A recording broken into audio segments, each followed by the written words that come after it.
What's up, y'all? Check this out. We got something for you. Come on in the room. Wait.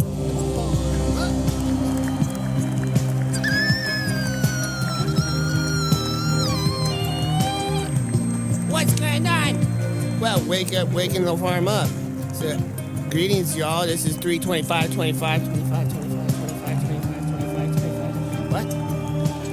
We're getting down here with this fiercely compassionate lady gamer permaculture activist fairy. Sage Circe! What's going on? Sage Circe! We got moss growing on our toes. It's time to wake the farm up. Sage Circe! Yeah, thanks for having me. What's up, Sage Circe? Sage Circe, let's go!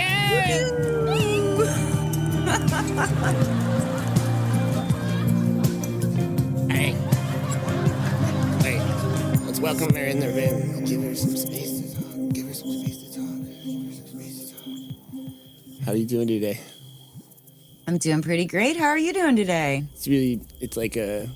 Today is one of those spring days where it's like as soon as you go outside, your socks feel wet, even though like they haven't even gone anywhere yet. Just like they step out the door and they're just like, okay, wet sock day. I'm gonna be walking around with some cold feet and then, but yeah, I'm very grateful. I got my fire going here. I got dry wood. It's always good to have dry wood before the rain. Absolutely. Oh man, planning ahead. It's a beautiful thing. Yeah. So ladies and gentlemen, everyone, Sage Circe and I, we go back, we're friends, some Soul Patch family, putting some permaculture activation together into festival realms, building community and permanent art infrastructure. And, Sage has definitely been a big nugget in that patch of love there of just like bringing so much community energy to people. And you always have to me, you always have some sort of oracle of things to say and such like funness involved in it. And y'all know me, I love like serious fun all infused together. And here's a fairy that embodies that. There's so yeah, I'm just like so curious, like, what, like how you got into some of the different things, like how will you share like some of your stories of like how you found permaculture and like what that brought to your life? Yeah, absolutely. It's kind of funny because, now I basically do a lot of video gaming on Twitch. That's like a big part of my income. And I'm a little weird over there because I love permaculture and they aren't like, what about video games? And I'm like, but all of it's connected, my friends. And it really, for me, it is like my journey to permaculture started in video games. It actually started in GuildWars, the original GuildWars, and they had a profession called the ritualist. And I fell in love with this look, the aesthetic. And it turns out that whole aesthetic was informed by what we now call fusion belly dance. Whoa, interesting. I know, right? Wow. It's super weird. Like the dancing and the costuming and these like heavily tattooed kind of contortionist movements. Anyway, it turns out that a lot of that was informed by this incredible woman named Rachel Bryce, who I ended up having, this is a really long story, so I'll make it short, but I ended up having the pleasure of working with them. And at the time I was doing university studies. My thesis was on affordable healthcare and like how to make healthcare as accessible and as affordable to everybody as possible. And it turns out it's preventative healthcare, like people just being healthy. So a culture that supports emotional expression, a culture that supports access to fresh foods that haven't had like a long shelf life, and a culture that supports physical embodying, whether that's going out and working with your hands or dancing, which it turns out is super fun and enjoyable. And I'm sure as a musician, like music brings us together on a whole new level. So many. So, yeah. Right? Like, so it's not even like an ableist type of thing. It's very cooperative. It's very supportive. You bring whatever you can. So as I was working with this brilliant woman, Rachel Bryce, I was like, hey, can I interview you about how we make dance more of a cultural fixture here for us in Turtle Island, so-called United States area of Turtle Island. And she was like, dude, the thing you're talking about is called permaculture. I don't know if you know about this, but I was just shoveling human manure for like 2 weeks doing my permaculture coursework. And I'm like, what? Wow. It was so epic. I mean, she's such a, if you ever look her up, she's a stunning, gorgeous dancer. She radiates grace, but also humor. And I basically ended up skipping like a whole bunch of dance and yoga classes to sit with her partner, who gave me his rundown on who like the best permaculture teachers are. What's the deal? What is embedded energy? Oh, it was so amazing. And funnily enough, he was like, my go-to guy is Bill Wilson from Midwest Permaculture. Cool. And I was like, Bill okay. Wilson, okay. Yeah. Next thing you know, I'm out on the West Coast with my sister, helping her raise her baby. And it turns out Bill Wilson and Midwest Permaculture were teaching a PDC at an ashram like down the street. So I was able to do this PDC, and oh my God, man, when I met this dude, it was so funny. I'm like, oh my God, Bill Wilson, you're so famous. I'm so happy to be here. He's like, how do you know me? You can't and make this up. You just can't you can't make this up. And I list these names of people that like introduced me, like Rachel and her partner. And he's like, I am so grateful, and I have no idea who these people are that you're talking about. Like, that's so dude, cool. I know. I was like, well, your reputation precedes you, because I heard about you while I was out in Costa Rica, and those people know you and think you're the best. And honestly, I got to work with Midwest Permaculture for a really long time, and I think what Bill and Becky do so well is they do touch into those heartstrings. They make it really accessible. The underlying concept of the ethics of permaculture, you know, care for the planet, care for people, and care for the future. Hey! Hell yeah, let's go! And it just made it feel like, oh, right, this is something that we can see in absolutely everything. It doesn't need to be only for people who have land access. You know, of course, That's what we if we can get our... That's what we saying, yo. Yeah, like we don't need it. It's not just for farmers. It's for everybody. Anybody got a body? Let's go. It's going to be great. So, And you feel that some of the way that Midwest Permaculture and Bill Wilson and Becky have been presenting that makes it in a way that you kind of digest that right away. I love that. I love that. Yeah. I do feel like I've had a lot of feedback on permaculture as being people perceiving it as something that you can only do if you own land. And, you know, in my case, it doesn't help because I have a place that I own and live and have been living and homesteading on. And, you know, it is definitely sometimes, you know, almost like out of the book cookie cutter, you know, permaculture design and activation. But what it's done goes beyond this land too, and other people have come here and gotten to have moments of creativity. And I keep going back to this phrase, you know, when I say this, you know, like when I say this land, like when I say my land and communications, I have an underlying feeling that I don't say that in a way that I own it, more so that it owns me. If anything, there's not really ownership. It's just connection and unification. And, you know, it's just like when I say like my people at Soul Patch, I don't own those people. And I would never like imply that. And hopefully nobody would like hear me say that and think that like I was serious or something, you know, like in that kind of, you know, it's a lot of interpretation, you know, of how we're communicating and coming out of these times where, you know, things are different and we're thinking in new ways. And permaculture, I feel, really allows a landscape inside of our minds to cultivate.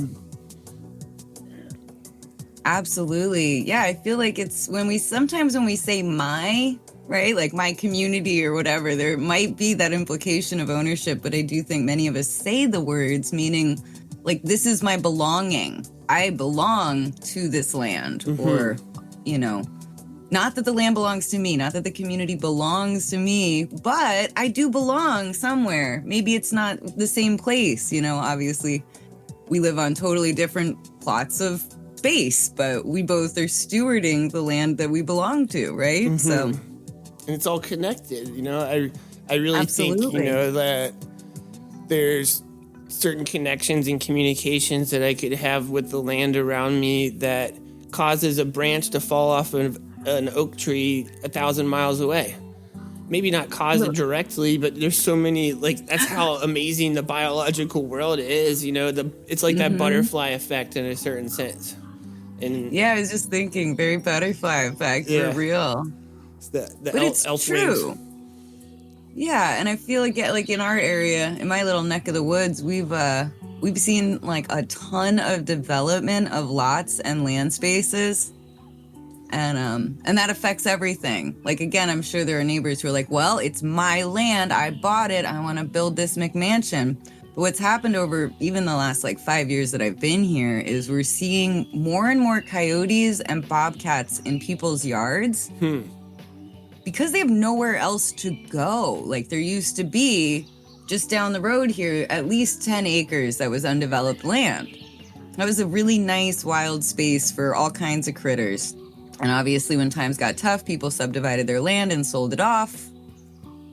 But now what we're seeing, what I'm at least trying to do, is the best management I can for these little corridors of wilderness space around here so that it's not all just invasive multiflora and bittersweet, creating tangles that no one can get through. So they're using yards and roadways. Let's make them wilderness little pathways out there so that the deer get in, let the coyotes and the bobcats have some space and privacy, you know.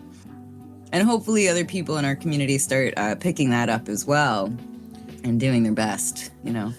Yeah, it's always a question, you know, how can people integrate with the different species of nature that move about, and, you know, as things change, you know, there's been things like numbers of vultures have gone up because road ecology has really kicked in, you know, the highway ecology and what that does to the ecosystem. It's consistent across, you know, like in its behavior and how it, you know, cars kill animals all the time and animals adapt to this in their own ways, and the plants even on the side of the road are adapting to the salts and the things, you know, and it creates this whole different ecosystem. You know, there's like, it's almost like it could be its own category next to salt marshes and uplands, and, you know, there's... Oh, absolutely. I mean, every roadway is its own ecotone, as much as it might be a scar, right, through the system.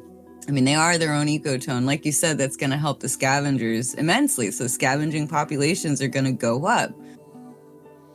Yeah. One thing I will say is, at least if I was going to silver lining this, which I don't love doing, but people are having more intimate relationships with nature because, again, it has nowhere else to go. Right. So the best thing we could do, in my mind, those of us who are already sort of in the permaculture ethic mindset, is to decrease the fear. You know, let folks know it's not that scary. And what are the interesting, fascinating things about coyotes or about bobcats for our region, right? That's what I'm like. These are not your enemies. They're still here doing work. They still stack functions. They're neighbors. They're community members, right? Yeah. And they show and this up. gives us a great chance to learn about them. Sorry, I didn't mean to cut you off. No, you're good. I think, like, riffing on that, you know, it's like these things show up, and with, like, you know, good observational skills and wisdom, and in my opinion, applying the permaculture ethics, you know, like, really helps you to be able to observe before you even evaluate it. You know, there's moles in my yard. Instantly, most people evaluate that as like a bad thing. They need to get rid of them. They need to smash them out and, you know, put spikes through their backs or whatever. You know, it's strange stuff that people get into, and it's like, these are like, quote unquote, good citizens and stuff, you know what I mean, that are like good-hearted people that would do anything for their neighbor or something, you know, but like a mole is a different kind of neighbor. And, you know, if they, in a certain sense, I've found that if you're able to engage in a relationship with the moles, then all of a sudden you don't have the Japanese beetle grub problems, or the, you know, they go around and they clean the soil. They're also aerating it. They fluff soil up, and if you're able to work with it, they make the best places to go and plant things. And honestly, like, those coyotes, less the coyotes, but the bobcats here, we see them hunting the rabbits and the moles and the holes all the time, which is great. Like, thank you for taking care of our pests, you know, because we garden. So obviously these little guys will get in there and sometimes eat up our root veg. But now we've got this integrated pest management system, you know. And we've got to look too, like we've created a ecosystem here that obviously invited moles. And after I put spikes in their back, the next year new ones came. And, you know, it's like this endless cycle. You got to just allow the workers, the players to come in and play their role in the ecosystem that you created. And naturally, you know, there'll be predatorial checks and things like that that keep their numbers in check, you know? So And honestly, I think it's so relieving for people. And again, I credit like my teachers for helping get that mindset in where you can work smarter, not harder. You know, the idea of like letting go, right? If you put yourself in the savior position where it's all on your shoulders and you've got to do everything, you're going to get burned out. You're going to get stressed. It doesn't sound fun. Like, why would you choose that? If you know there's options, you can choose a different option, right? Basically.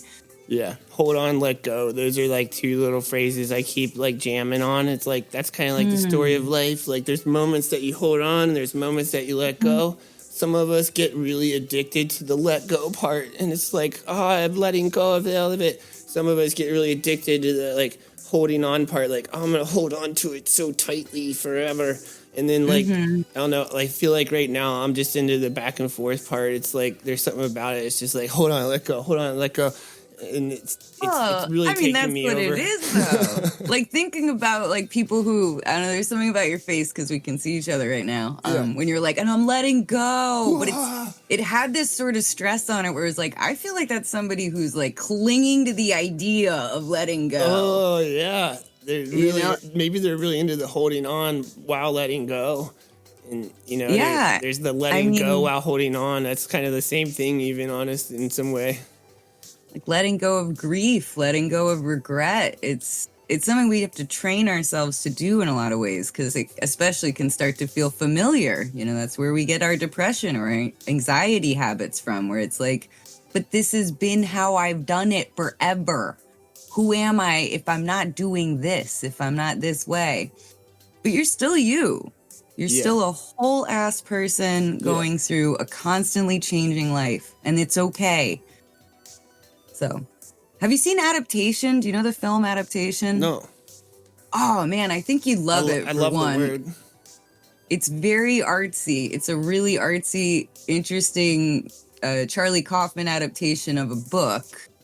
It's so meta on so many levels. But basically, one of the lines that's coming up to mind is, I think it's a line from the book too, where she says, you know, adaptation in plants is seen as this great evolutionary process, and yet when we as humans adapt, it's somehow seen as sinful or bad or weakness, instead of us embracing adaptation as just part of our process of becoming and existing.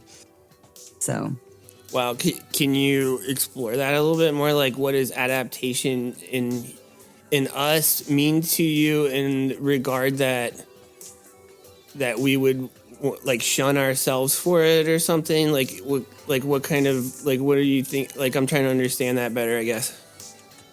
Sure, yeah. I mean, I'd say when it comes to adapting and like the idea of letting go, I mean, I could keep talking about it in reference to hard times, but even in good times, that can be part of it, where you remember a good time in your life. And even though things change, like that is one of the universal truths, maybe the most universal, most truth is that nothing is constant but change. So as we try to cling to that good time memory and maybe try to replicate the ways that we used to show up in that good time, but the context has shifted. We're refusing to adapt to the new context. We're kind of following a path we used to take, but now that path goes off a cliff, or that path leads into a bog, or whatever. Sometimes you just got to shift your path. Even though the river has changed its shape, it doesn't mean you can't walk by the river, but maybe you don't walk into the river. Like, if that's not what your goal is. Yeah, if it's really cold out or something, you know. Maybe if it's hot, but then you adapt. If it's hot out, you go in it. Exactly. Yeah. Like, I'm not going to go gardening when there's snowfall outside in my garden. I mean, even though I love gardening or whatever, right? Because that is not adapting to this moment. I mean, I imagine you and I, we might just like go out and make snow gardens, you know, with like tomato plants that are made out of snow. And that's play, Right? and that's serious, and that's fun, and that's like, yeah, it's so engaging, that kind of behavior, you know? Like, I like doing uncalculatable things like that for sure. I think that art serves so many purposes too, you know, beyond there being like a production value or anything like that. It's just good to do things, to create things for yourself. You know, that kind of circles me back around to like, you know, our conversation with you. Like, I love this like triad of video games, permaculture, and belly dancing. You know, so it's like I do too. And how I like how your story kind of like it starts with like the belly dancing. You know, you were doing belly dancing, and then you connected with this game. What was it? Guild Wars. Actually, GuildWars came first. Okay. I did not know dance before that. I knew like of dance, but I was like, I could never be a dancer. I got no rhythm. I'm like sloppy and I fall everywhere. Got no grace. I got no grace. Yeah. But I love how this art then, you know, from like these artists making these video games that people can engage with each other in, and how that connected you with the art of belly dancing, and then how that connected you with the permaculture, you know, like the art of living on the earth. And, you know, like I love that balance that you have in your life of creativity and things that you get to engage with, and how they help hold each other even. Absolutely. And I'd say in all three of those, the thing that's most consistent is community. Like that is the thing that feeds the soul in all of it. I mean, each of them also feed me in different ways. Like the video game world tells stories. And I think stories are so important for us as humans because it gives us archetypes. It gives us a narrative structure to play with, you know, versus feeling trapped in, although I know that can happen. It gives you food for thought in a way that where you're removed, right? You're reading or you're hearing a story, but it's still, you see yourself maybe reflected in characters and things like that. So I'm always feeling that from video games, that storytelling. And you learn stuff. Like, I mean, I think it's fascinating how that brought you more into belly dancing because you're in this game. Like, I don't even know what Guild Wars is or anything about it. I'm not very, like, I love video games, but I'm not that engaged in it, you know, like, you know, like an extreme gamer or anything. So, like, what is some of the story of Guild Wars, you know, that, like, you know, is that part of that story of that game something that engaged you and brought you into it a little bit more, too? I mean, I'd say over time, definitely. Like, Guild Wars has gone from being Guild Wars the original, which is like, gosh, I think it's 15 years old now. They've been existing a long time, and there's still an active community there, and props to ArenaNet, the developers, a small developer company. They've kept it going, they keep it alive, and it's still active, which is unheard of for an MMO to be this active almost 2 decades in. What's an MMO? Oh, I'm sorry. Yeah, No, that is a mass multiplayer online game. So, MMO. So it's not just you playing a game by yourself with whatever the video game has coded or programmed. You're also in this we call open world that is coded by the game, but we're interacting with hundreds, thousands even of other people at any given time. And as it's so funny because in real life, in person, I feel like I'm an extrovert and I guess kind of love making new friends. But on the internet, I get kind of scared. It causes me a bit of anxiety. And it's been a journey getting comfortable and getting to understand how the internet works and how the communities work there. But again, in Guild Wars 2 now, there's more in the story I could go into about why I love it. But I think the thing that's kept me so involved for so long is, again, that sense of community. It's been the ability to make friends from literally around the world. Like some of my best friends are in London and Bulgaria and Taiwan and Australia and Singapore. And I'm so grateful because I learn new things from them all the time. We talk weather, we'll talk recipes, you know, we'll talk vacation spots, we'll talk shark attacks. It's just like fascinating to get a little view into the rest of the world. Stories and stories. Yeah, there's all these layers of stories, and it also feels so nice to feel appreciated by other people. especially during like quarantine when a lot of us didn't get to go out at all, feeling like you were seen and you were heard and people noticed if you weren't around and said thank you and you helped out. I think about Martin Brokenleg and the Circle of Courage a lot, which informs us that what we all need to feel fulfilled, to live a good and happy life is a sense of belonging, a sense of our own independence and autonomy. So those are kind of in a nice tension. A sense of mastery, meaning we like to feel like we're good at things, but we also really crave a sense of generosity. We like to give to others. And sometimes that is just helping somebody through part of a challenging video game. You can help in that way. Or giving somebody an ear when they're having a really hard time in their personal life and they just kind of need to vent. Like, all right, man, that's cool. This doesn't affect me personally at all. I can't necessarily help you with this, but I can listen to what's happening so you don't feel like you're alone. And I love that. So I've joined the Gamers Giving Back team. We've actively done huge global fundraisers to help with things like multiple sclerosis or the Kids in Hospital foundations. And one of the bigger groups that I'm still engaged with, and we're actually getting ready for now in June, is Tyria Pride, which is a very casual in-game event. We parade, we walk through all the maps and just... Wow. It's like so all, cute. like Everyone all the brings their fashion. Like walk around. That's so fun. Yeah. We walk in a line. We make a big rainbow chain. And they're different... Like you can't like chop each other or something. Right. One of the things I do like about GuildWars specifically versus something like WoW, I guess, which is World of Warcraft online, is that it's basically completely cooperative unless you've signed on to a game mode that is competitive. So in the open world, you cannot attack other players. You're in it together. You just like walk around and do stuff. Yeah, there's actually like NPCs, non-playable characters that will give you quests. And those quests are usually, you're filling a little golden karma heart. Like literally the game is doing good deeds to be helpful to community.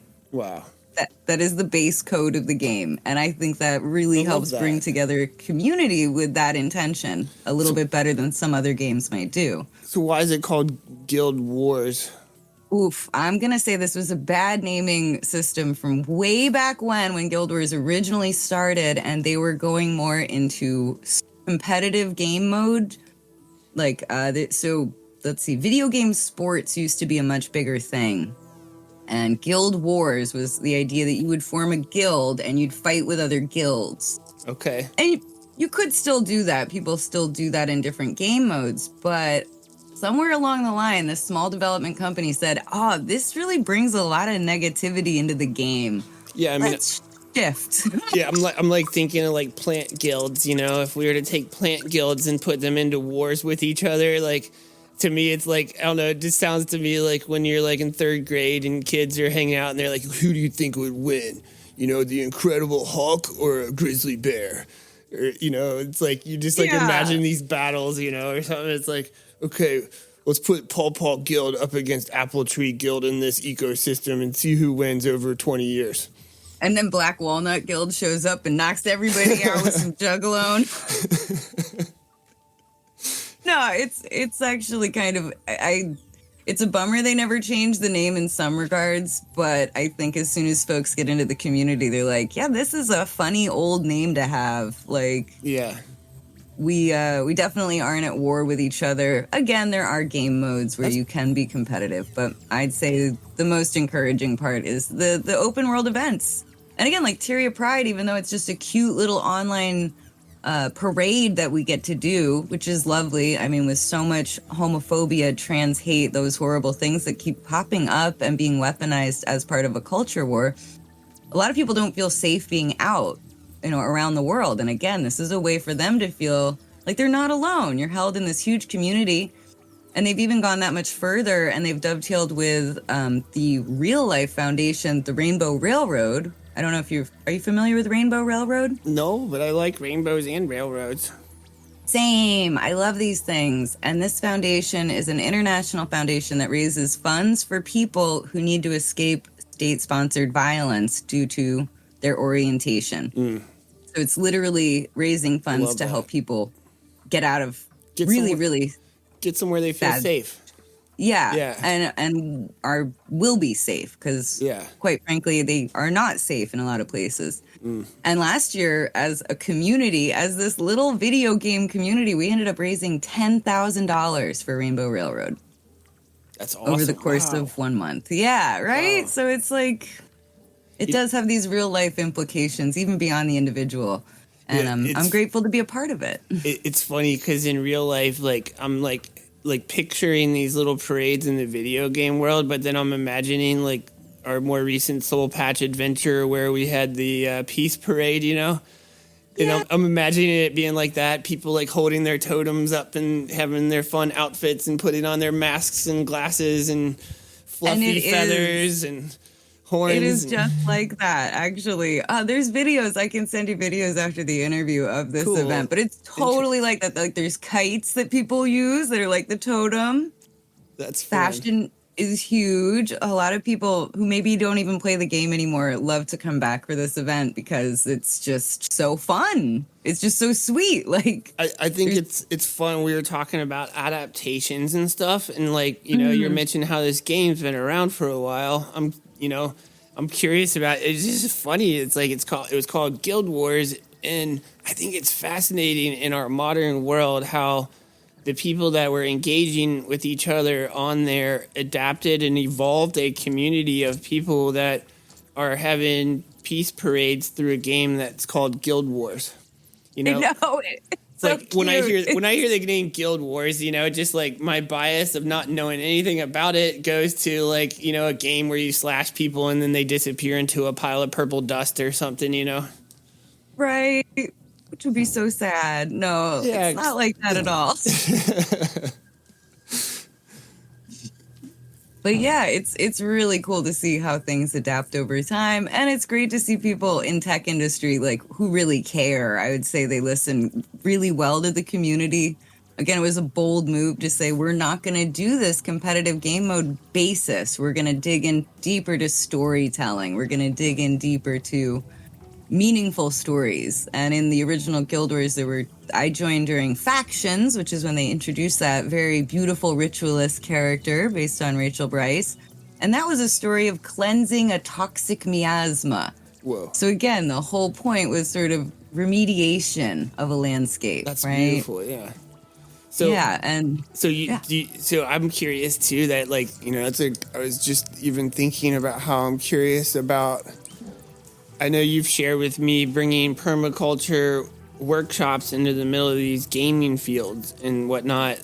So can you tell us a little bit about your experience with bringing permaculture into these realms? And I know you as well too. You got like wherever you go, you got like gardens outside of your little fairy castles and things, and like you're working in the real life, like, engaging with the real plants and things like that. I just want to make sure our audio listeners, after we've talked about the gaming, streaming a lot, like are getting a full picture of who you are. Like you're in the real world, like full on too. And I think it's fascinating. Yeah. I love the vectors, the connections between realms. And, I'm so curious, like what you have to share about bringing permaculture into this realm of, these guilds. Absolutely. I mean, it's funny because I think, again, it was a friend who introduced me to streaming on Twitch, and I really wanted to teach belly dance and permaculture. That was sort of just what I did at the time when I started. And then I was like, okay, this is not what people are into. They're really into video games. I love this one game. I'm happy to share it. And it kind of became like a gotcha clickbait thing because people want to see the video game. And then suddenly I'm talking about plant identification in Tyria. Like, I'm like, oh, that's probably a nitrogen fixing tree. We can tell by the leaf shapes. And people are like, Yeah. what are you talking about? Yeah, like it's an NFT. Like they might The only NFTs we need are nitrogen fixing Fixing trees. But yeah, and now I've been able to leverage the platform of Twitch. People may follow me because they saw a video game they liked or something there. But then every Friday we do watch parties where we talk about the real world, meaning like a niche in the real world. Let's see, what did we do last week? What did we do last week? Friday watch parties. what was Friday last week? Hold on, let me pull up my Exploring things of the real world, but you're Yeah. in the, like when you do the watch party, like you're in Guild Wars? Or No. it's like We're just on Twitch. We're just on Twitch, okay, and I gotcha. actually totally stand on the shoulders of giants, and I share other people's YouTube videos. cool. As you know, making content, it's a ton of editing, it's a ton of work. A lot of people have far better equipment than I do. We do what we Access do, to you know? places I don't Yeah. have, you know? Yeah. So last week we were talking specifically about mushroom cultivation. Cool. Yeah. So, and again, we're in a really global community on Twitch. So it's been interesting where I've had to definitely adapt how I'm talking about things. And I'm always thinking about access. So our mushroom cultivation watch party went all the way from very like small scale indoor types of grows for even the most beginner of person, all the way out into a forest landscape. So I also like to cover sometimes the industrial model for things. Like, what does it look like? There's videos about industrial mushroom farming in warehouses. Let's see how they do it. Yeah, no, there's like companies that have mushroom labs inside of shipping containers, and they can drop them off at your house tomorrow if you pay the check, and you could stack them. You could have 50 of them stacked up somewhere. You know what I mean? And Yeah. some of these companies even come with like mushroom sales programs where, they, give you all the sales and just take a percent of your sales because they did all the networking of selling them. I mean, that's pretty amazing. Like, at some point, I feel like it could be like breweries, honestly, where every neighborhood has their own mushroom farm and people are eating mushrooms. I mean, there's so many more mushrooms now than 20 years ago when I was like making shiitake logs and stuff. It's fascinating, and that word's getting out, and I appreciate you so much. You're getting it out there in your ways. I'm always going to fight the franchise model, not because I don't think it could be good, but because it does cut into people's profit margins and overheads. And I'd hate for it to become this mystified thing where you need to pay somebody a franchise fee. You don't really need to do that. And you don't need to be even producing mushrooms on like some scale where you're doing it for profit. Lots of mushrooms take really well to preserving techniques. So I mean, that's great. You just have your nice little stash of dehydrated shiitakes. Maybe you're just growing them in a bowl. We found a method for growing them in a bowl. Beautiful. You don't need to buy the block, all of that. Like, you're just going in maybe with some friends on the spawn even. Saving yourself even more money. Spawn guilds. Spawn guilds. Oh my God, I love it. But it has been interesting, and I will say some of like my biggest claims to fame, I think, on this are when people reach out and let me know that I've made a difference in their lives or they've taken an idea further. So we have a friend across the way, I believe in Taiwan, who we were doing a whole watch party on natural pools and the benefits of natural pools and natural swimming ponds. And again, showing lots of different examples from lots of different types of ecosystems. And they ended up, it turns out they are an engineer who works with a municipal board that was putting in a public park where they wanted a public swimming pool. And after being inspired in our watch party, they did their own research and developed a whole program, and the municipality voted on the program they're doing, and now that area is going to have a public natural pool. Wow. Right? Like public natural a municipality. Pool. Yeah, they're going to do that whole park with more permaculture style closed loop circuits to help keep more chemicals away from the water, keep chemicals away from the people. Yeah, really beautiful stuff. So that was like a big win for me in my book. If that's the one thing I do before I die, I love it. Yeah. We had wow, that's amazing. I want to swim in that. Right? Same. I was like, I want to come visit. Oh my God. Yeah. We had another buddy who is in Thailand. And upon talking about, we did a whole thing about vacant lots in municipalities and different ways that vacant lots could be remediated, reused, ways that you can discuss with your municipality, or you could guerrilla garden, what's going to work for you. And they were like, I don't know what's up with this vacant lot, but I'm inspired by Sage's thing to find out. Turned out it was part of the landscape that was owned technically by a nearby temple. but the temple didn't have enough people, infrastructure, interest to remediate the landscape, which was starting to take in a lot of invasives and become a little bit of an eyesore. And I think he was able to work with them, actually, in creating that into a nice, like, public park garden and grow space for people in the community. So, again, it's, like, wonderful to know that our intentions ripple out into the real world in this way, right? Like, Love that. Yeah. Our intentions, you know, you're stacking functions with all the things you're doing and making your way. right? It's nice to know it doesn't take too much effort. And the more I've noticed that when I share the things that I love, it works way better than when I'm feeling angry or angsty about something, you know? Mm-hmm. Not that I don't get angry or feel angsty about things, but if I can bring it back to the things that I love and give people that thing that they can love too to focus on, you see such brilliant results. It's just wonderful.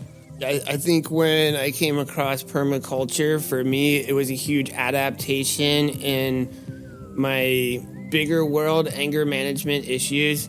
There was so many things I was marching in parades for with signs that said no. And yeah, it was great to find the thing that I could march and say yes to, and to remember to march and say yes to things like peace. Yeah, and you can still do it. We've got so many protests coming up. For International Women's Day, I made a sign that said "Sisters in Science."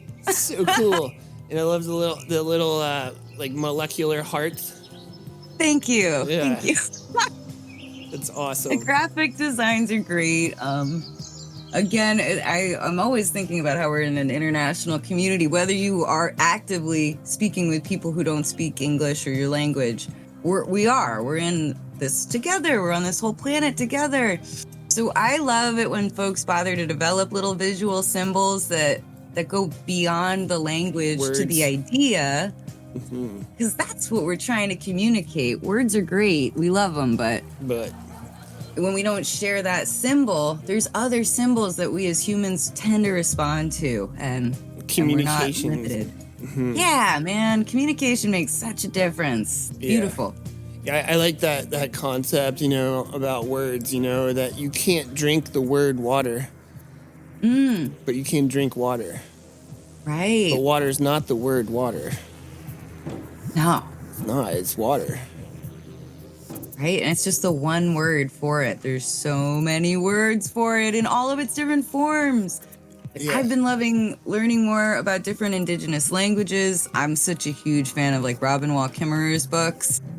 And there's like different people now that I follow who are teaching Ojibwe or Anishinaabe on different language platforms. Incredible, yeah.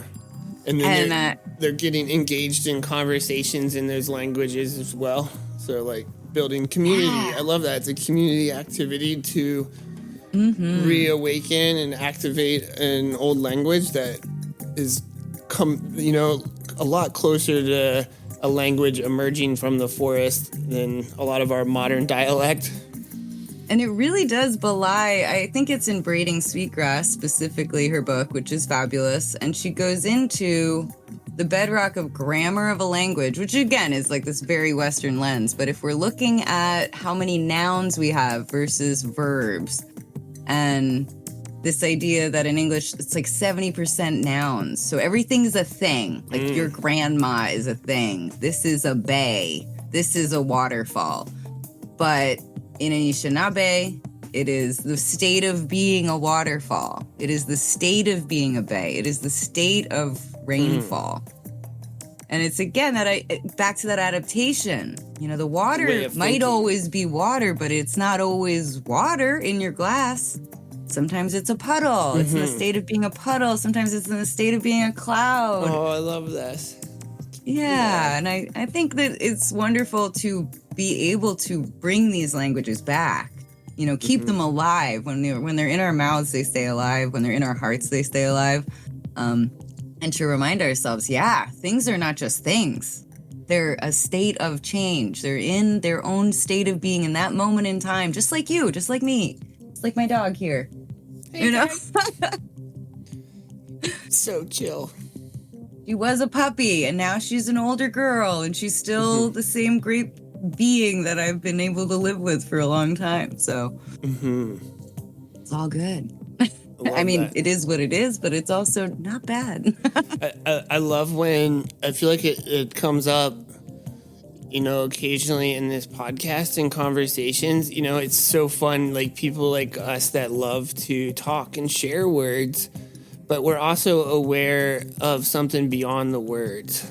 There's more that's being communicated beyond just like zeros and ones in the internet networks too. Like you're connecting with people through zeros and ones, but it's stimulating incredible biological results. It's like that tree branch that falls 1,000 miles away, just from, like intentions, connections, and, flowing with something, it's like we're all flowing together. For sure. Really, and we do so well when we're together. That idea that like diversity is so again, it's like one of the principles of design and permaculture, but it really is just in every way, diversity makes us better. Getting to share stories with different people, hear stories from different people. Or I think about like my wood stove, which runs better when I have a diversity of kinds of wood in there. Totally. Tell us about that. I know,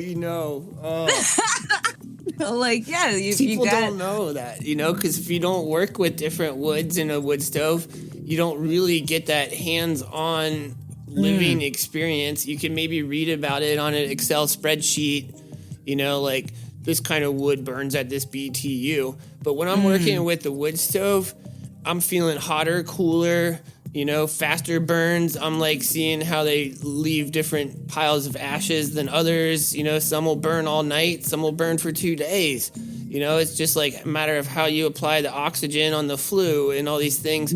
But I'm not like, I don't know, it's like I could probably put together a spreadsheet chart, but it wouldn't have BTU units in it. And that does, really help me gauge my frame of thought on how I'm working with these things anyway. It's like I function in a different stream of thought, it's like, yeah, this walnut spirit, that's well dried is going to burn really well. This walnut spirit that's still kind of damp, it's going to steam up my chimney and it'll probably like clog up a bit, and I'll have to like go behind it with some really dry, hot burning thinner sticks, even, just the shapes and sizes of them, The shape is so big. Yeah. And that's like maybe the easiest way to explain it to folks who have not gotten the experience of heating their homes with a wood stove yet, because it could always happen.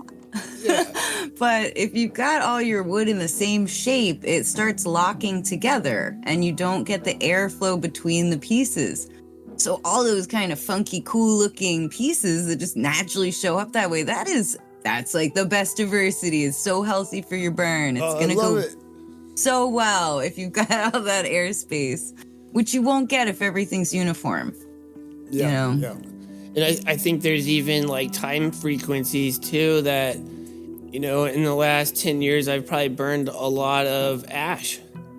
And it's mostly because those trees, have suffered like this like epidemic of the ash borer, which killed a lot of the big ones, and then they fall down on the road. So, like kind of like roadkill. Sometimes I'll see a nice chunk of, like a week of, warmth on the side of the road, and I'll throw it in the back of my car, and cut it up, chop it up, and it's ready to burn because it's been standing all year. And there's interesting notices like how the bottom will be kind of more mushroomy and it won't burn as well. It won't even split as easily. It'll bounce the maul back up in the air, and I'm like, oh, okay, that's the mushroomy part. It's doing something different. It's already doing work. Yeah, put it back down on the ground and let it, Right. And it's funny you mentioned that, like the fallen branches. I always say like the wind is my best ally when it comes to getting firewood. Yeah. Especially when it comes to kindling and such, like those little pieces that help us start our fire going. The wind will knock down, especially during winter time around here. It tends to knock down the little bits of branches, the current sunlight for friends who are into current versus ancient sunlight. But those branches that it's knocking down are already usually dry, like you said. They're dead and dry, so they're not going to contribute to creosote production. They're going to dry super fast under cover of a porch or in the house, wherever you store your kindling. And I don't have to go chopping kindling. I just literally can pick it up off the ground, put it in my barrow or my bucket, And with some nice, easy walks once a day over my landscape that I live on, I can just gather plenty of kindling. You know, it's not a problem. I'm not in any way pressed or feeling stressed about it.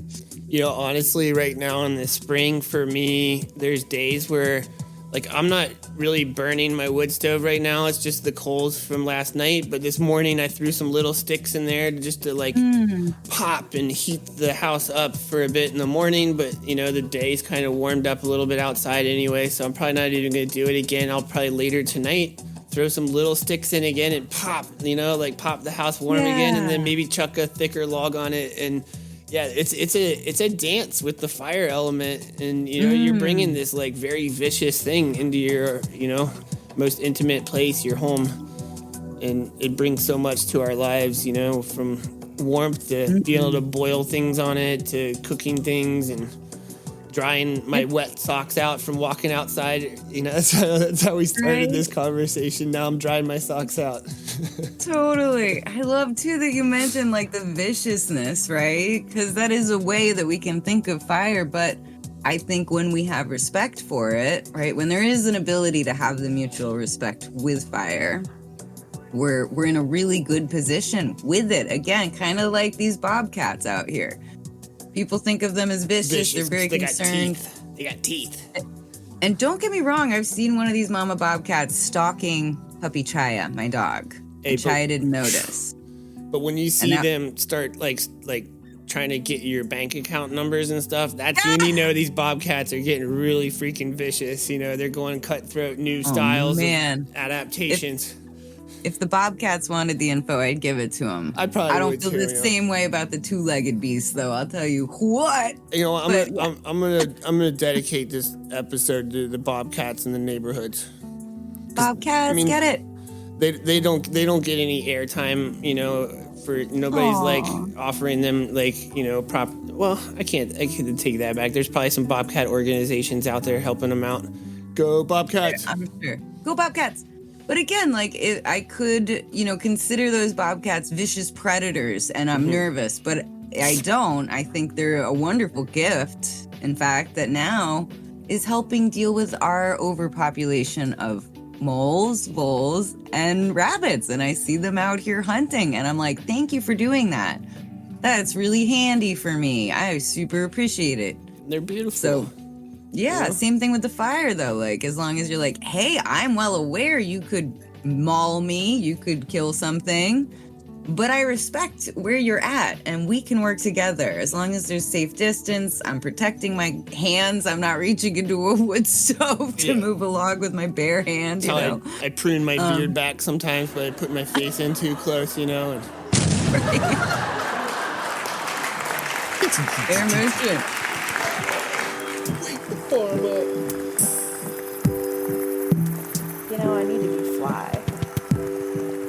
Swell, yeah. It's actually funny. What, the actual farm? Shut the farm up. That's what I'm talking about. Farm. Wake the farm up, yo. Farm up.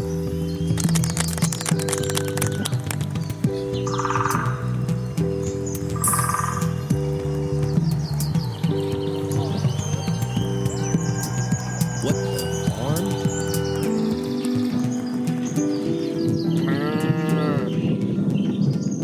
Lily Pillies. So what do you guys think? This is pretty amazing, huh? What's up, dog? Yeah, dog's hanging out with me right now. Just hanging out, and there's some ducks. Oh, what's going on? Oh, what's up, ladies and gentlemen? Everybody, let's get off the train. Come on, get off the train. It's time to get back into this. What the farm? Sage Circe is back. Look, there she is. Let's say Sage Circe. There's Sage. Where's Sage at? Over there. Oh, yeah. Come on, elves. Let's go. All right, we're back. What's going on, you guys? Fran? I'm having fun with these, like, Discord buttons. Oh my gosh, it's a fun little system. I'm gonna have to figure out if there's more Discord sounds I can add. There's like 6 of them here. It's So funny, I have the soundboard turned off completely, but I'm excited to hear this episode. Wake the farm up. Nice. Yeah, so tending the land. Wow, this has been so much fun. Really, I'm so curious. Like, is there, like, what's something else that you would love to go into to share with these Wake the Farm Up creatures that are tuning in with us? Oh, geez, Rick, what would it be? I'd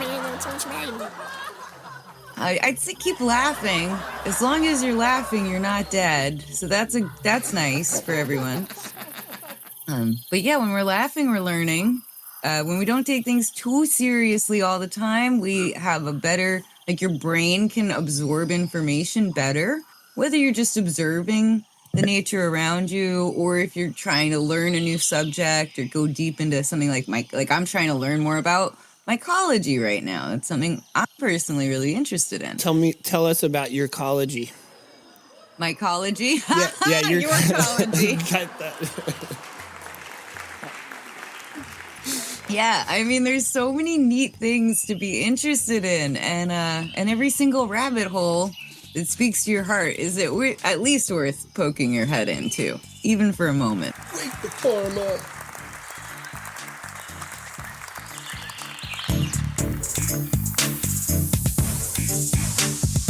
Yeah, let's talk about Soul Patch a minute. Oh yeah, I do love talking about Soul Patch. That was such a fun, crazy.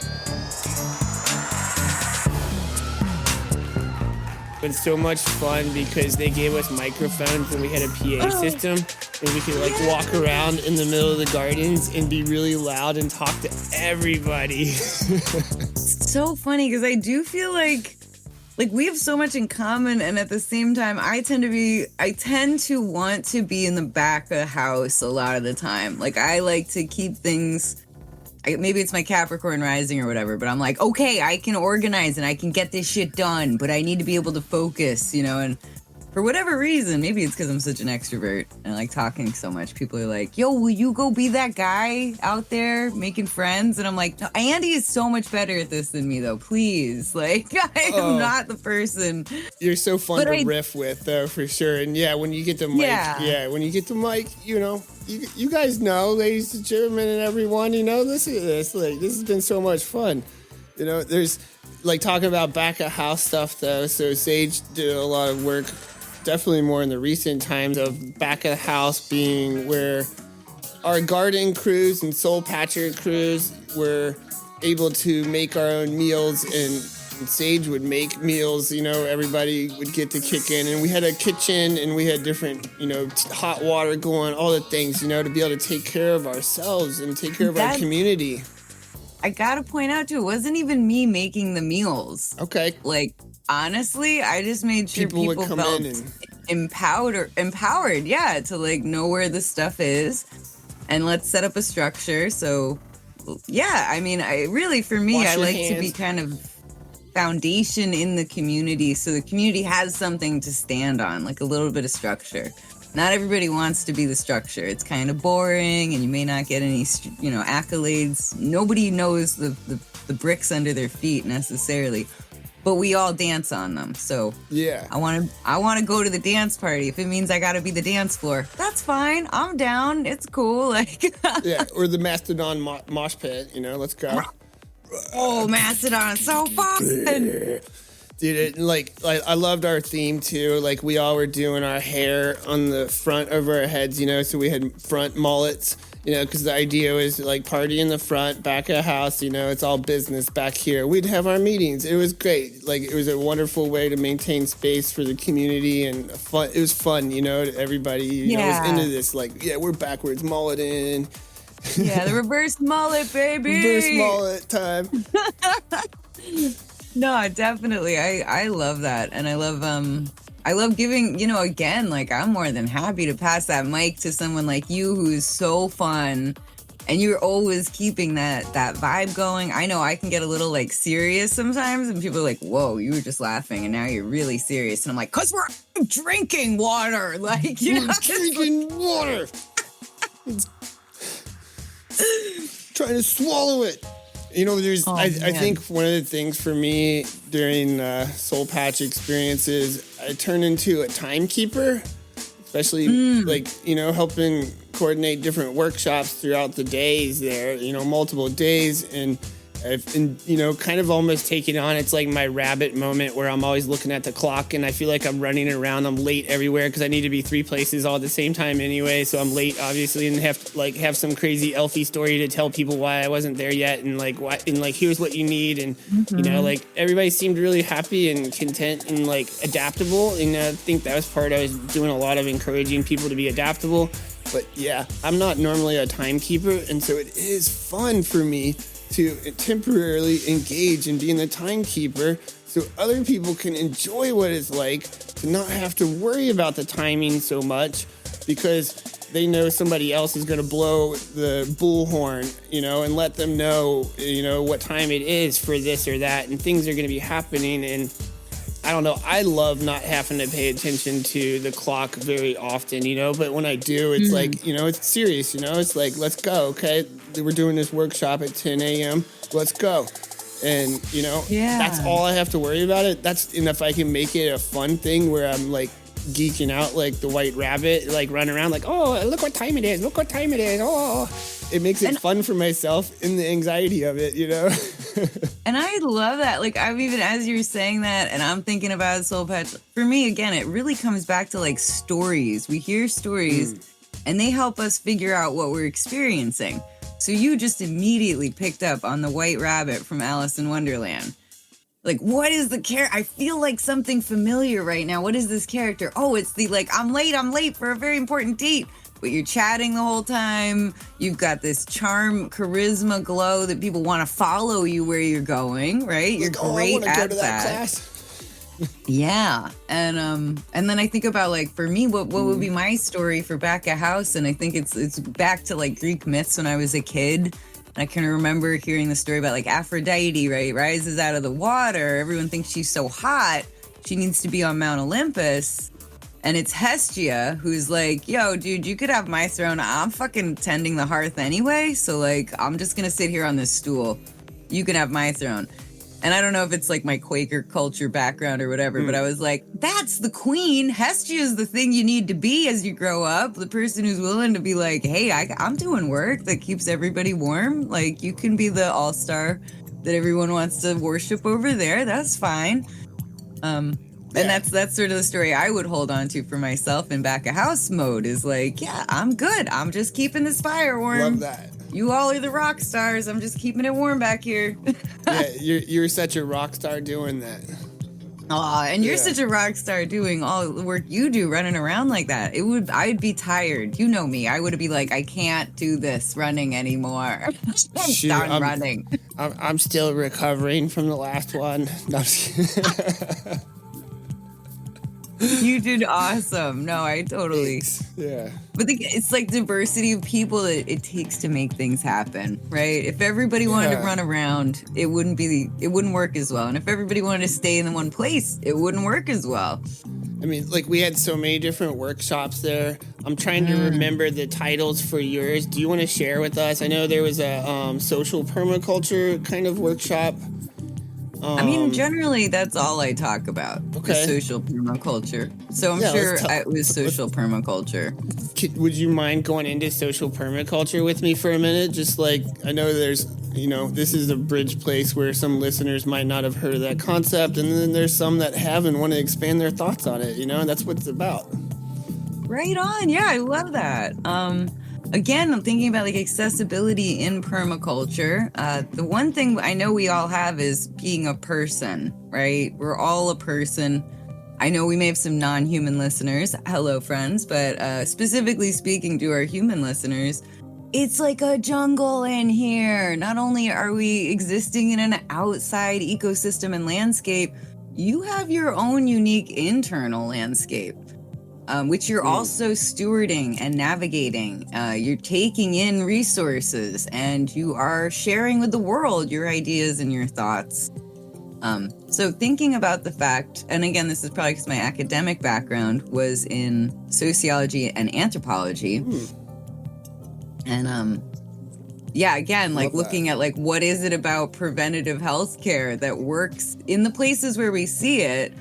It's not a plug and play system of like, oh, well, you're not eating enough bamboo shoots. Like it also, like permaculture, landscape-based permaculture, sometimes swales are not the answer. Like sometimes you're in an ecosystem with a ton of water and swales wouldn't make any sense because everyone's living in stilted houses over a pond. Or a salt marsh or something, you know. It's like, let's put Right, swales in a right. salt marsh.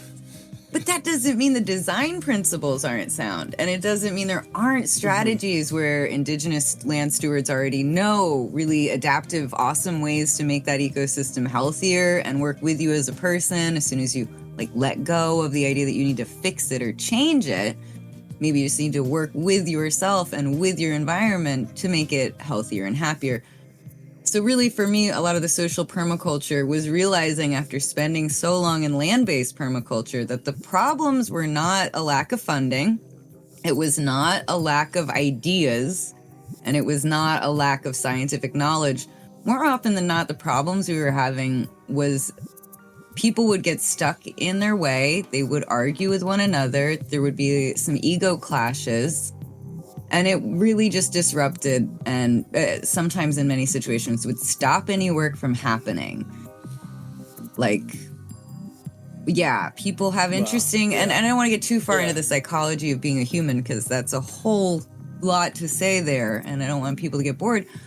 But I've been on sites where we had more money than you can imagine. I've been on sites where we had tons of labor on hand. I've been on sites where people felt really connected in their values. And next thing you know, somebody's arguing with somebody else. People get demoralized or they feel immobilized emotionally, or they just may not feel cared for. And they feel like they're being exploited or they're taken advantage of. And they might actually be having that experience. It's not just in their head. It might be something you could track outside of the individual experience. So to me, it became like, okay, well, we're all hurting, but wounds perpetuate wounds. And this ability for us to observe and interact with ourselves is probably the best foundation from which we can do any other work outside of ourselves. So I really like Don Miguel Ruiz's 4 agreements. I know there's 5 now, but I really like the 4. I feel like the 5th one's a little silly. Those are, being impeccable with your word, not taking things personally, not making assumptions. In other words, always ask questions. And finally, just always doing your personal best, knowing that's going to change from day to day, moment to moment. I think those, just starting off with that is big. And sometimes just enacting that's really hard. Like saying to somebody, I'm so sorry, I have to cancel. I know I said I would be here, but I am sick today, or I had a really upsetting moment and I think I'm going to show up really freaked out.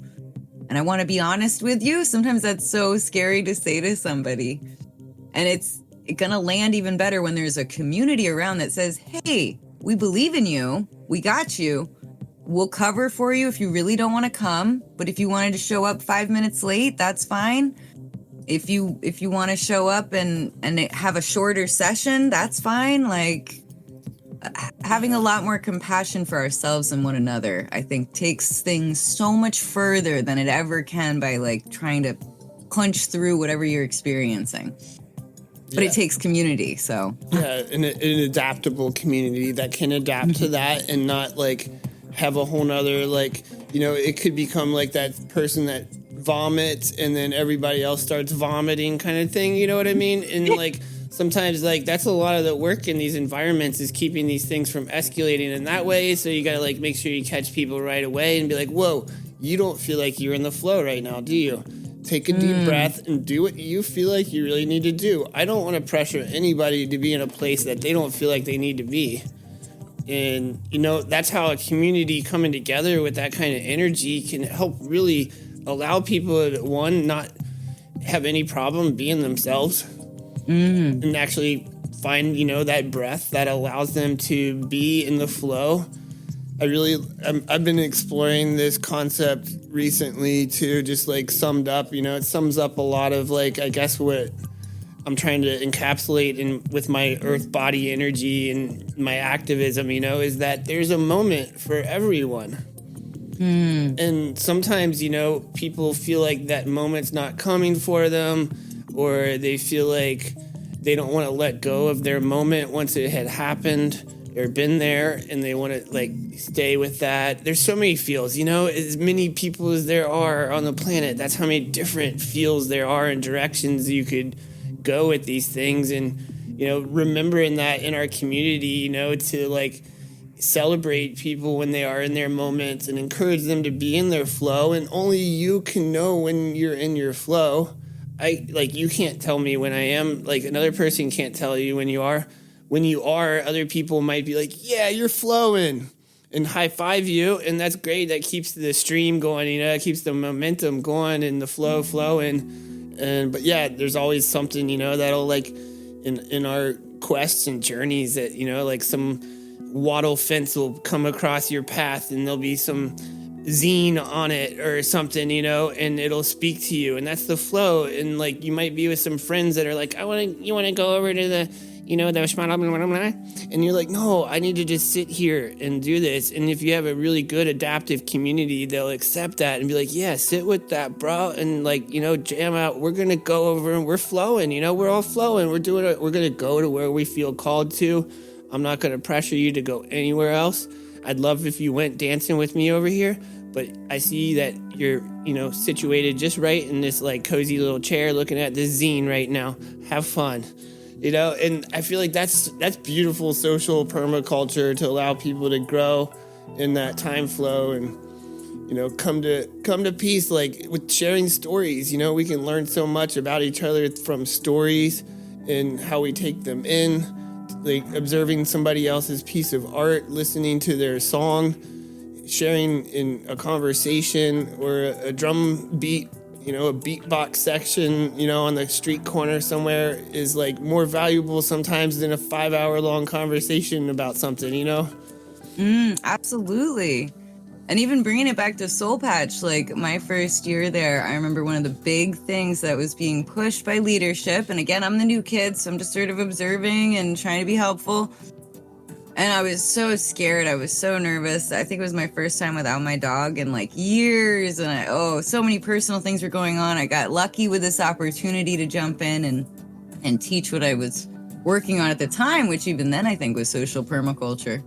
It's been a passion for a while, but I learned so much that first year from the idea that we meet people where they're at. And I can't, you can say the words, but when you're in a community where you're seeing this being role modeled all the time, you do know me, you may not know me, listeners, but I'm not really a big jam band music person. And I had a lot of weird stuff in my younger days, baby Sage days, where abusive relationships with people in jam band culture. It was actually kind of activating a lot of trauma for me. However, the leadership there was hey, you don't have to go out and party. And if you want to, we're here for you. And you can hold my hand, literally hold my hand. And then it was there was some EDM and some metal music going on. And it turned out just being able to know that I could say I really like EDM and metal. And people were like, oh, me too. Yeah. Do you want to go with me? I'm going to go. You can come with me, because I was very scared to leave the campsite at night and definitely didn't want to go out by myself. And people weren't judging that at all. That was not even part of the judgment. I remember seeing people who were absolutely had maybe over-consumed, right? Something. And they were... Yeah, something. And it doesn't matter what it was, but there was never judgment. There was always very concerned questions of what is it that you're on, so that we can help you come down off of what you're experiencing. We're not mad that you're here having this bad trip or this bad experience. You're not in trouble.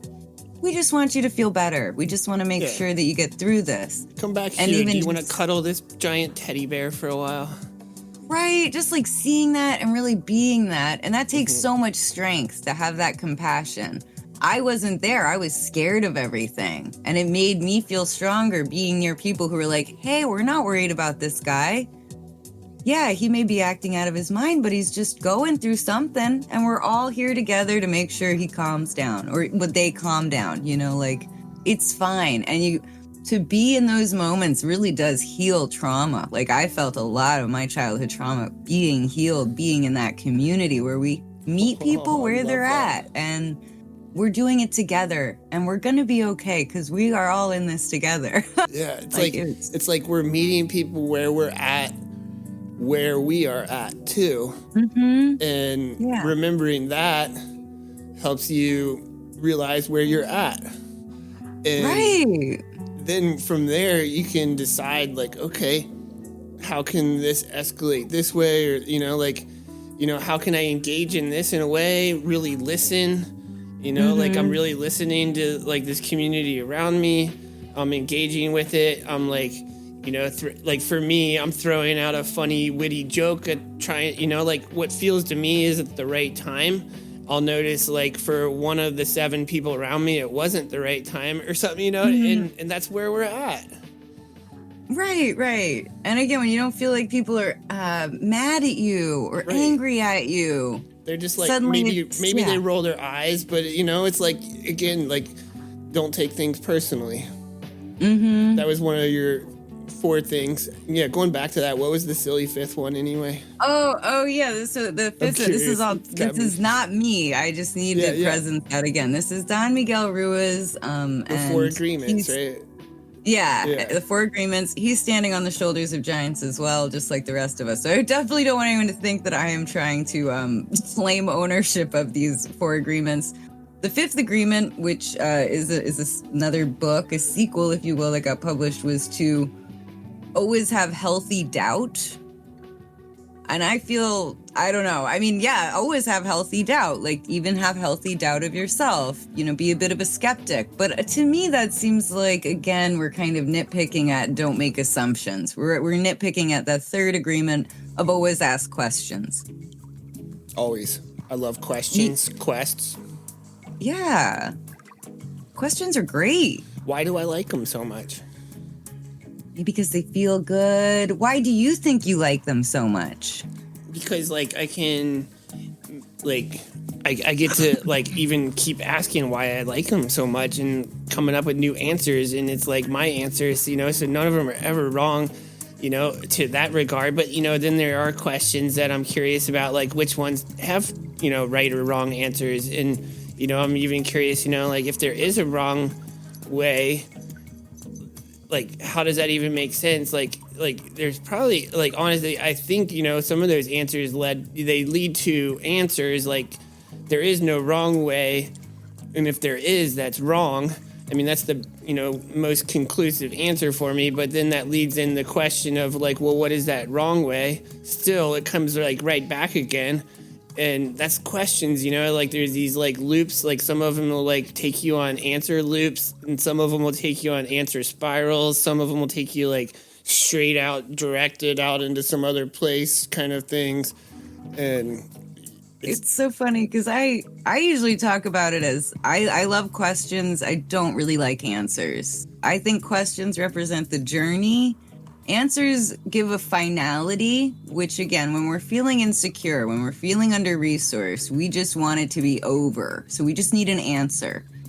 When people are stressed or they're scared, they tend to want a firm answer. That's why you end up with cults getting huge followings. People actually tend to lean towards conservatism that has answers when they're scared or they're under-resourced versus progressivism that is constantly asking questions. Because, again, the question just keeps going, and questions lead to more questions, and it is a journey. And that can feel scary if you're feeling tired or hungry or sad or alone. But really, I feel like answers are kind of this, like, it gives, like, this final answer. We're done here. It's all over. We're dead now. Whereas a question is like this celebration of being alive, the celebration of the unending change that we are a part of. This is so exciting in a lot of ways. So it makes me, it's like that word curious and curiouser, like that curiosity, like curiosity is that quest of questions. And again, we were talking earlier about words. Sometimes you can go and ask questions without using any words. When I look at some garden soil, for example, and I pick it up and I feel it in my hands, there's questions, and I'm going through like is it warm, is it like fluffy, is it damp, is it clayey, is it sandy, and like I'm going through this quest without any words, just like holding it in my hand and touching it, right?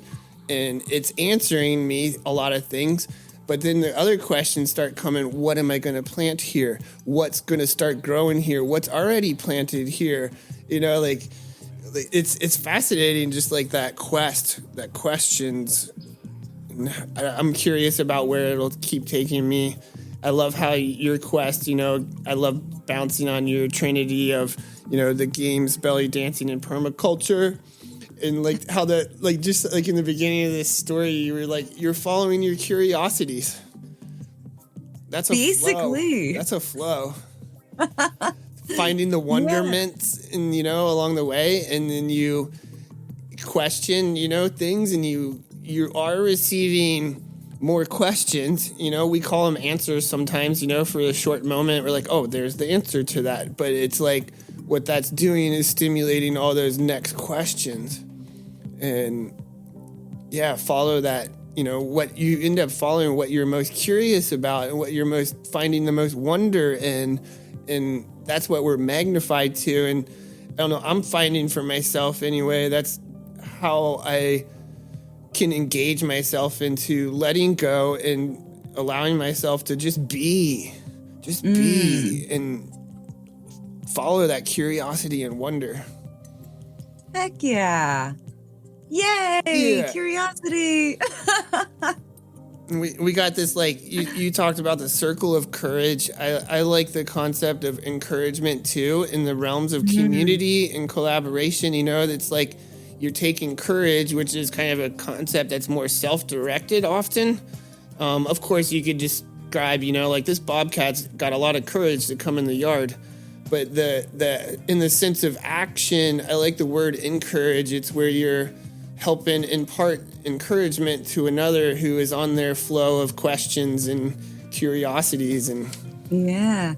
Well, and again, Circle of Courage is not my work. That is Martin Brokenleg. And really, that is going, even if you wanted to take it deeper, when we talk about Maslow's hierarchy of needs. This has been going viral, and I'm so grateful. But Maslow was studying with the Blackfoot Sioux tribe to see why they were so fulfilled. Why did these people seem so happy? And what he realized is actually far more similar to what Martin Brokenleg shows us in the Circle of Courage. And it is that interaction between autonomy or independence, belonging to the group, having mastery over skills, and having generosity, the opportunity to share with others. And Maslow realized that nobody in capitalist culture was going to publish this. He needed to come up with a pyramid system that would explain why certain people are unhappy and other people are. And it's very much kind of bullshit, to be honest, whereas the Blackfoot Sioux tribe was teaching him more like what we see. I have a graphic if you want me to get it, Andy, but like... Yeah, you can share it with me, and we can maybe include it onto the artboard of the episode, so you guys can check that out.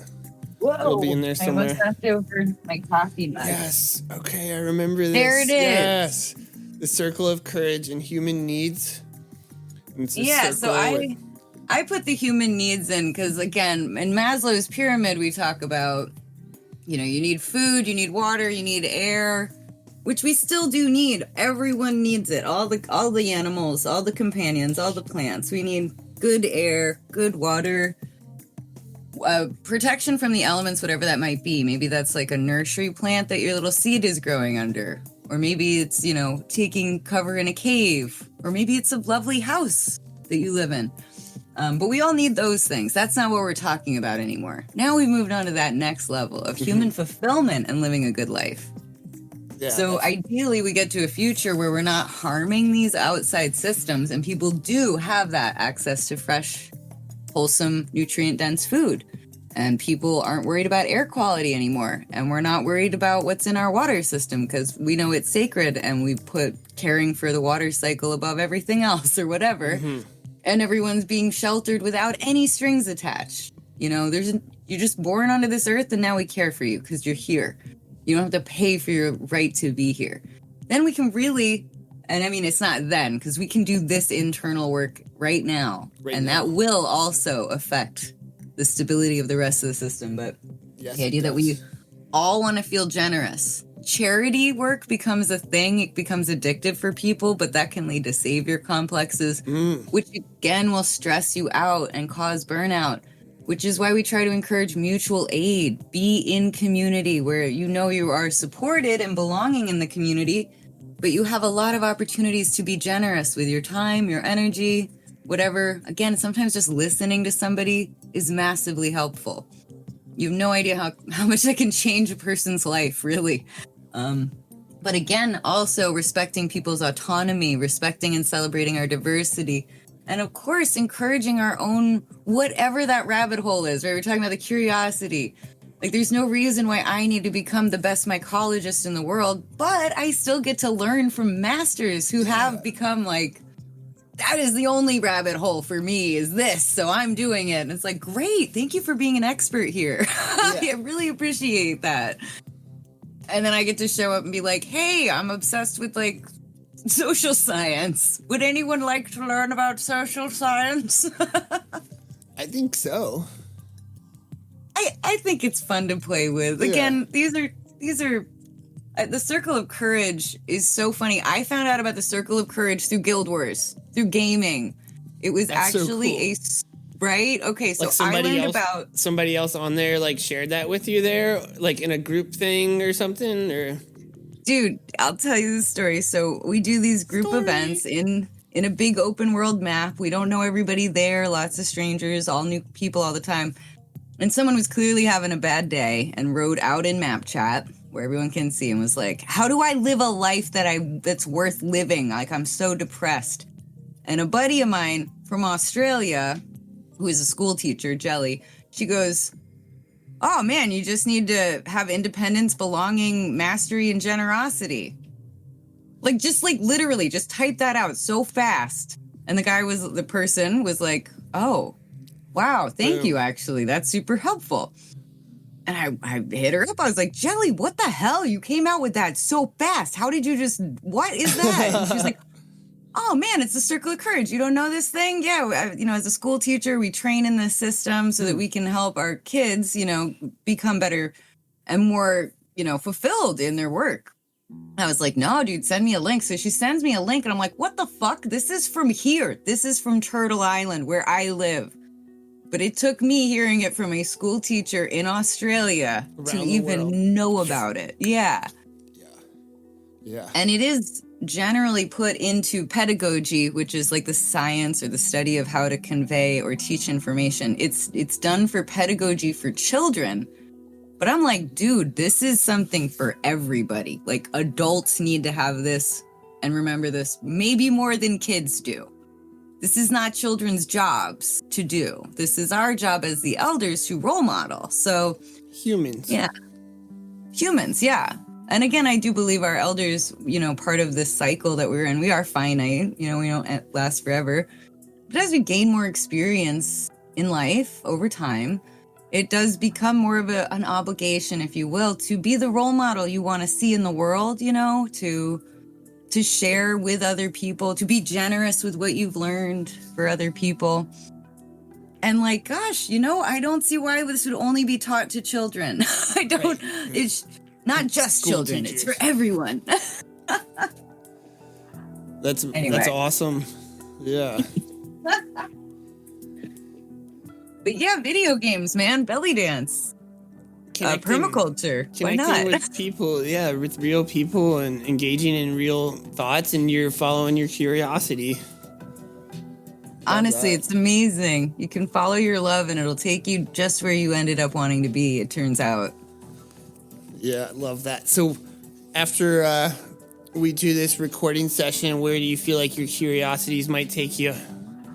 I'm going to check on my plant babies, and then I actually am running an event in the game in about 3 hours from now. So I'll be checking in with my community there, doing a little bit of this and that. If I'm lucky, I'll get in time to maybe record some YouTube stuff. But I'm not going to beat things. myself up if it doesn't happen. Yeah. Lunch is also a good idea. Yeah, creations and nurturing your foods, and love that. Thank you so much for being here with us today. Like, yeah, Thank you for having me. I'm being respectful and mindful of our time here. Like, I could talk to you, I think, for 1,000 years, and I'm curious if I'm exaggerating or not, but I just felt like saying that, so I said it. And it's like, yeah, I enjoy talking with you. I appreciate our friendship so much, and we'll keep growing our Fae worlds, and overgrow and keep growing Right? and things and. No, likewise. Thank you so much for having me. I hope this isn't like a travesty to edit for you, and I didn't like talk over you too much, but I'm glad we got to connect. Wake the farm up. This has been like a really fun episode. I don't think I'm really gonna have to do too much editing and stuff. And oh, look at this! Like, I think it's pretty much just gonna come through just exactly how it is, and that's just how we gotta do these things. And now I'm like really elfing out here. Whoa! Wake the farm up, Sage Circe, everybody! Let's like give a round of applause. Pause, yeah, let's do this. Come on, like, what are you just standing around? Yeah, what?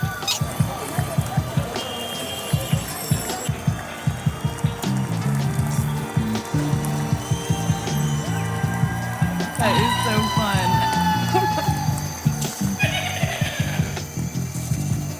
Yeah, so if anybody runs into Joe Riggs' mom, can you let her know that we still need those files from summer camp? Just saying, soul patch. We just want a revelry in that.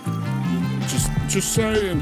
I don't know. Maybe he pawned it off at the Frick Frack or something. Who knows? But yeah, peace out, y'all. Love and light. Get doing your things. Get curious and wander on.